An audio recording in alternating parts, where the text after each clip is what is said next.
మధుసూదన్ రెడ్డి గారు, ఇప్పుడు who killed బాబాయ్ వైఎస్ వివేకానంద రెడ్డి హత్య కేసు మళ్ళీ తెర మీదకి వచ్చింది. ఈ కేసులో వైఎస్ వివేకానంద హత్య కేసులో సిబిఐ కూడా సుప్రీంకోర్టుకు దర్యాప్తు నివేదిక ఇచ్చింది. దర్యాప్తు పూర్తి స్థాయిలో చేశామని. ఇప్పుడు చివరికి ఇక సుప్రీంకోర్టే తేల్చాలి దీని మీద.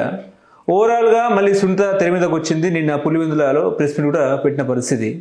నేరస్తులందరూ బయటనే ఉన్నారు, నాకు భయంగా ఉంది, నన్ను కూడా చంపేస్తారేమో అన్నట్టు కూడా మాట్లాడింది ఆమె. ఎట్లా చూస్తారు సార్ ఈ కేసుని? ఇప్పుడు అంటే రెండు సమస్యలు అనుకోండి. ఒకటి సుప్రీంకోర్టులో అది ఏమైంది అని అంటే ఛార్జ్షీట్ ఆల్రెడీ సిబిఐ వాళ్ళు ఫైల్ చేసినారు. సిబిఐ కోర్టులో ఉంది, కేసు విచారణకు రెడీగా ఉంది. ఉన్నప్పుడు సునీత వాళ్ళు పిటిషన్ వేసినారు, ఇంకా కొన్ని సమస్యలు ఉన్నాయి, అవి ఇన్వెస్టిగేషన్ చేయాలని. అంటే ఇక్కడ కేసుల్లో కూడా అయిపోయింది మా ఇన్వెస్టిగేషన్ అనేది చెప్పినది సిబిఐ. ఇప్పుడు అక్కడ కూడా సుప్రీంకోర్టులో కూడా వీళ్ళైతే పిటిషన్ వేసినారు, ఇంకా మాకు కొన్ని సమస్యలు ఉన్నాయి, దర్యాప్తు జరిపించాలని. దాని మీద వాళ్ళు నోటీస్ ఇస్తారు కదా, సిబిఐకి నోటీస్ ఇస్తే సిబిఐ వాళ్ళు ఆ నోటీస్కు సుప్రీంకోర్టులో ఫైల్ చేశారు. అది ఫైల్ చేసినారు, ఇన్వెస్టిగేషన్ పూర్తయినాయని చెప్పి ఫైల్ చేసినారు. దాని మీద ఆర్గ్యుమెంట్స్, కౌంటర్ ఆర్గ్యుమెంట్స్ విన్నాక సుప్రీంకోర్టు డెసిషన్ తీసుకోవాలి. ఓకే, మళ్ళీ ఇప్పుడు బెయిల్ మీద ఉన్న వైఎస్ అవినాష్ రెడ్డి బెయిల్ రద్దయ్యే అవకాశం ఉందా? అంటే రద్దయ్యే అవకాశం ఏముంది? ఇప్పుడు వాళ్ళకు బెయిల్ వచ్చింది, అది ఛార్జ్షీట్ ఫైల్ చేసినారు, ఇంకా కొంచెం ఇన్వెస్టిగేషన్ జరగాల్సిందని సునీత గారు సుప్రీంకోర్టులో ఫైల్ చేసినారు. దానికి రిప్లైగా నోటీస్ ఇస్తారు కదా సిబిఐ, వాళ్ళు ఫైల్ చేసింది. అంటే ఇప్పుడు చివరికి జగన్ మీద కూడా విచారణ చేసే అవకాశం ఉన్నట్టు కూడా వార్తలు వస్తున్నాయి. ఇది ఎంతవరకు కరెక్ట్ అంటారు? జగన్ కూడా విచారించే అవకాశం ఏమైనా ఉందా? వాళ్ళు కంప్లైంట్ ఇచ్చిన దాంట్లో కూడా జగన్ పేరు లేదు కదా. అవినాష్, భాస్కర్ రెడ్డి వాళ్ళ పేర్లు ఉన్నాయి, కానీ జగన్ పేరు లేదు. ఎందుకు సార్ 5 సంవత్సరాలు 6 సంవత్సరాలు అవుతుంది ఈ కేసు ఇంకా నాంచుతూ ఇప్పటిదాకా కూడా ఈ కేసులో న్యాయం జరగలేదు అనేది చర్చ. మీరేమన్నా చేయొచ్చు, కానీ అది ఇన్వెస్టిగేషన్ సిబిఐ వాళ్ళు చేయాలా. వాళ్ళకి సిబిఐ వాళ్ళకి ఎన్నో కేసులు ఉంటాయి, అందువల్ల టైం పడుతుంది. అది చేసినారు, అది ఇన్వెస్టిగేషన్ చేసి ఛార్జ్షీట్ కూడా ఫైల్ చేసేసినారు కదా. ఇంకా విచారణకు రావాలి, అది సిబిఐకి సంబంధం లేదు కదా. విచారణ అనేది కోర్టు తీసుకోవాల్సిన నిర్ణయాలు కదా. లేక తెర వెనుక ఏమైనా అదృశ్య శక్తి ఆపుతుందేమో అట్టాటి నేనేమనుకుంటాను, అది అనే దానికి లేదులేండి.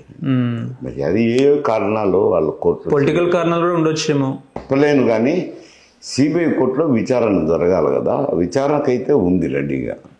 ఎప్పుడు కేసు విచారణ ప్రారంభిస్తారో సిబిఐ కోర్టుకు సంబంధించిన. ఏపీ సీఎం చంద్రబాబు నాయుడు గారు సింగపూర్ వెళ్ళారు. సింగపూర్ వెళ్ళి వచ్చిన తర్వాత ఆయన కేబినెట్లో కొన్ని వ్యాఖ్యలు చేశారు. ఆయన ఎటువంటి వ్యాఖ్యలు చేశారంటే, గత ప్రభుత్వ హయాంలో సింగపూర్ మంత్రుల్ని వైసీపీ బెదిరించింది, జగన్మోహన్ రెడ్డి బెదిరించారు, వాళ్ళ మీద కేసులు పెట్టారు అన్నట్టు కూడా మాట్లాడారు. అందుకనే వాళ్ళు ఇక్కడ ఏపీలో పెట్టుబడులు పెట్టుదామన్నా కూడా వాళ్ళు విముఖత చూపిస్తలేరు. కాకపోతే ఏంటంటే వరల్డ్ బ్యాంక్ ద్వారా రుణాలు ఇప్పించే ప్రయత్నం అయితే చేస్తామన్నట్టు కూడా మాట్లాడారు. ఏం చెప్తారు సార్? నిజంగా వాళ్ళని బెదిరించే ప్రయత్నం చేశారా జగన్మోహన్ రెడ్డి? జగన్మోహన్ రెడ్డి ఉన్నప్పుడు రాజధాని అమరావతి 3 విభాగాలు చేశారు. అమరావతిలో లెజిస్లేటివ్ క్యాపిటల్, వైజాగ్లో అడ్మినిస్ట్రేటివ్ క్యాపిటల్, న్యాయ రాజధాని కర్నూలులోని 3గా డివైడ్ చేసినారు కదా. అప్పుడు ఆడ రాజధాని రావటం లేదు కాబట్టి పరిశ్రమల స్థాపన ఎవరు వెనుకాడతారు కదా. బెదిరించినారో లేదా అది వారికి సంబంధించిన వ్యవహారం, వారికి తెలిసిన వ్యవహారం, నేను చెప్పలేను. బెదిరించినారో లేదనే సరే క్యాపిటల్ డివైడ్ అయిపోయింది కదా. 3 రాజధానులుగా డివైడ్ చేసినారు. చేసినాక ఆడ రాజధాని అనేది లేనప్పుడు ఇన్వెస్ట్మెంట్లు వచ్చేది ఏముంది? అందులో అతను ఇన్వెస్ట్మెంట్ల గురించి ఆహ్వానం చేయలేదు, ఎవరు పెట్టేదానికి ముందుకు రాలేదు అంట. అది బెదిరించినారా లేదా అనేది మరి ఆ కంపెనీలు చంద్రబాబు నాయుడు గారికి ఏం చెప్పినాయో ఆయన ఏదో ప్రస్తావించుండొచ్చు. కానీ ఇప్పుడు వాళ్ళైతే విముఖత చూపిస్తలేరు అన్నట్టు కూడా మాట్లాడారు. పెట్టుబడి మేబీ ఓ మారు వెనక్కి పోయినాక సార్కి పెట్టుబడులు పెట్టాలంటే వాళ్ళ దగ్గర డబ్బు ఉండాలి కదా. అదేలే, ఓ మారు ఎన్నికపోయిన తర్వాత ఎక్కడెక్కడో పెట్టింటారు ఆ పెట్టుబడి. మళ్ళా పెట్టుబడులు కావాలంటే ఎక్కడి నుంచి వస్తాయి? ఒకవేళ వాళ్ళు మీరు వచ్చి పెట్టుబడులు పెట్టాలన్నా మీ మీద కేసులు పెడతామన్నట్టు కూడా మాట్లాడారట. పెట్టుబడులు పెట్టాలన్నా కానీ ఆ పరిశ్రమ మనుగడ స్థాపించాలి కదా, అవన్నీ చూసుకుంటారు కదా. ఊరికి పెట్టుబడులు పెట్టమని ప్రభుత్వం అడుగుతానే వాళ్ళు ఎవరు పెట్టుబడులు పెట్టరు అంట. వాళ్ళకు వైబిలిటీ ఉందా లేదా వాళ్ళ ఇండస్ట్రీకి వైబిలిటీ ఉన్నప్పుడే వాళ్ళు పెట్టుబడి పెడతారు. పెట్టుబడి అంటే పరిశ్రమలో స్థాపించడమే కదా. రాజధాని భూములో వైబిలిటీ లేదంటారా? నేను వైబిలిటీ ఉందా లేదా అని చెప్పలేను. పరిశ్రమలు పెట్టేవాడు వాడి ఫీజిబిలిటీ ఉందా లేదా అని చూసుకుంటాడు అంట. ఇప్పుడు ఊరికి వచ్చి ఎవరు పరిశ్రమ పెట్టు మా ఏరియాలో మా ప్రాంతంలో అంటే ఎవరు పెట్టరులేండి. ఎందుకంటే పెట్టుబడి పెట్టాలా, పెట్టుబడికి వచ్చిన ఆ వస్తువులను ఉత్పత్తి చేయాలా, ఉత్పత్తి చేసే మీద కాస్ట్ పడుతుంటుంది, ఇవన్నీ కూడా చూసుకుంటారు కదా. ఏం చెప్తారు సార్, ఏపీలో 15 నుంచి ఫ్రీ బస్సు కేబినెట్ కూడా గ్రీన్ సిగ్నల్ ఇచ్చింది. 5 రకాల బస్సులు కూడా ఎక్కొచ్చినట్టు కూడా చెప్తున్న పరిస్థితి.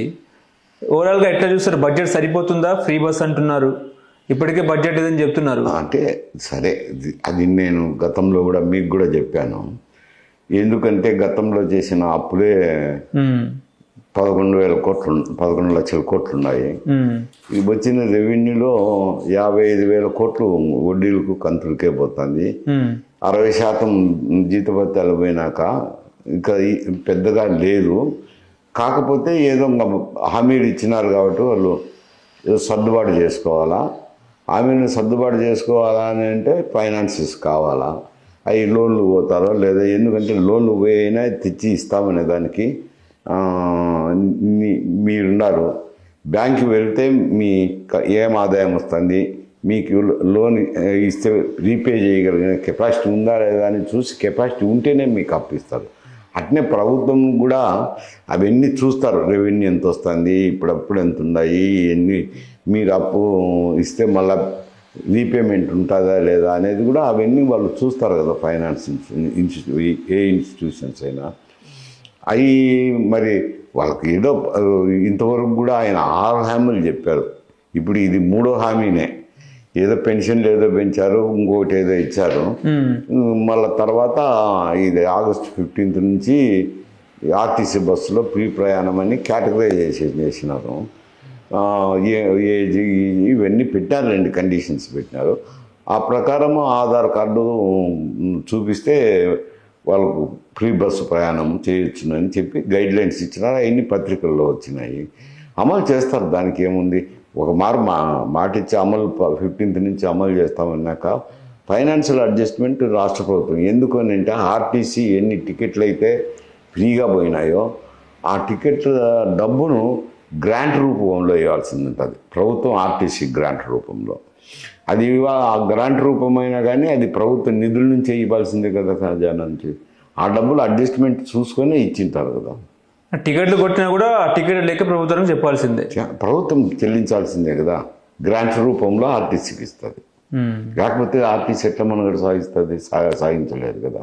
ఓకే, మైసూర్ రెడ్డి గారు, ఇప్పుడు ఏపీ లిక్కర్ స్కామ్లో జగన్మోహన్ రెడ్డి ఇరుక్కున్నాడా? 2వ ఛార్జ్ షీట్లో జగన్మోహన్ రెడ్డి పేరు ఖచ్చితంగా ఉండే అవకాశం ఉందా అంటే ఏం చెప్తారు? దాదాపు 20 మందిని అరెస్ట్ చేశారు. ఏది సిట్ వాళ్ళు ఎంక్వైరీ చేస్తున్నారు కదా, ఏసీపీకి సంబంధించిన సిట్ ఎంక్వైరీ చేసి దర్యాప్తులో తేలిన సాక్ష్యాలను ఆధారం చేసుకుని దాదాపు 20 మంది దాన్ని అరెస్ట్ చేశారు. అరెస్ట్ చేసినప్పుడు వాళ్ళు అంటే పేపర్లో చూసింది నేను, యాక్చువల్ స్టేట్మెంట్లు అయితే బయటకు రాలేదు కదా. వాళ్ళకి ఏమేమి స్టేట్మెంట్లు ఇచ్చారో, ఈ అరెస్ట్ అయిన వాళ్ళు అయితేనేమి, ఇతర సాక్ష్యాలను అయితేనేమి, లిక్కర్ స్కామ్లో ఇన్వాల్వ్ అయితేనేమి విచారణ చేసినప్పుడు దాని ఆధారాలను బట్టి వీళ్ళని చేశారు. వీళ్ళని అరెస్ట్ చేసేటప్పుడు వీళ్ళు స్టేట్మెంట్లు రికార్డ్ చేస్తారు కదా. చేసినప్పుడు అందరూ కూడా ఫైనల్గా ఈ డబ్బు నెంబర్ 1కే చేరిందో పై అధిష్టానంకు చేరిందనో అట్లా రకరకాలుగా పరోక్షంగా కానీ ప్రత్యక్షంగా కానీ జగన్ వైపు వేళ్ళు చూపించారు. ఫైనల్గా ఈ అమౌంట్ అన్నీ అక్కడికే చేరాయన్నట్టు చూపించారు. ప్రత్యక్షంగా కానీ పరోక్షంగా కానీ కొందరు జగన్ అయితే కొందరు పరోక్షంగా చెప్పారు, కొందరు రీసెంట్ గా కూడా చెప్పింది. ఆ 11 కోట్లు కూడా దొరికిన పరిస్థితి మీరు కూడా చూసే ఉంటుంటారు. టీవీలలో 11 కోట్లు ఏదైతే ఉందో ఆ 11 కోట్లు కూడా బయటకు వచ్చింది. అవును వచ్చింది, అది లిక్కర్ స్కామ్కు సంబంధించిన పత్రికల్లో వచ్చింది. ఆధారాలు ఏమి చూపించండి అని చెప్పి వైసీపీ అనుకూల వర్గాలు కూడా స్టేట్మెంట్లు ఇచ్చినారండి. అది ఇంకా అది సిట్టు కేసు విచారణప్పుడు దర్యాప్తులో. కానీ అందులో 2 బండిల్స్ ఏమో పాత నోట్లు ఉన్నాయి కదా, 2000 నోట్లు అవి ఉన్నాయి ఆ 2 బండిల్స్లో. దొరికింది ఇచ్చిన వాళ్ళు అప్పుడు పాత నోటు ఉన్నప్పుడు దాచిపెట్టి ఉండొచ్చు, అవి ఇప్పుడు చలామణిలోకి రాకపోయిండొచ్చు. మరి ఇప్పుడు ఏదో దాన్ని గుర్తించినారు.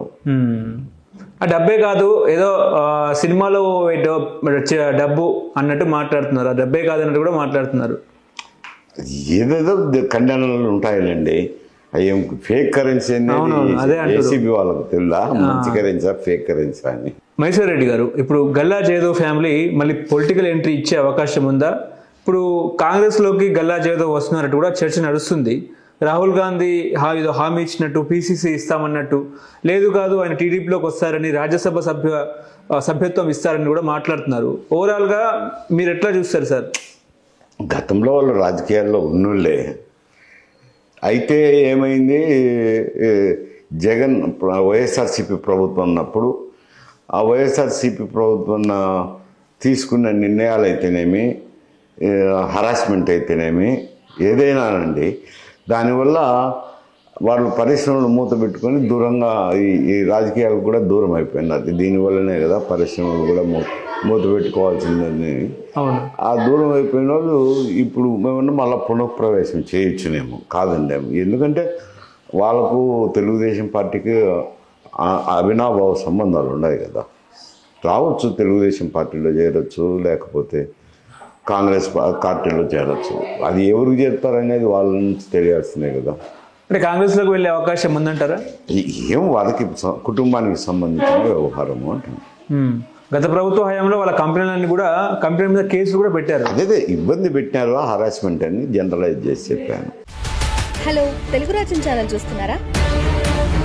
సామాజిక రాజకీయ జీవన చిత్రణే తెలుగు రాజ్యం. అతిశయోక్తులు అసత్యాలు ఉండవు. రాజకీయ కోణం కాదు, ప్రజా కోణమే కొలబద్ద. తెలుగు రాజ్యం వీక్షణ మీ ఉత్తమ అభిరుచికి నిదర్శనం.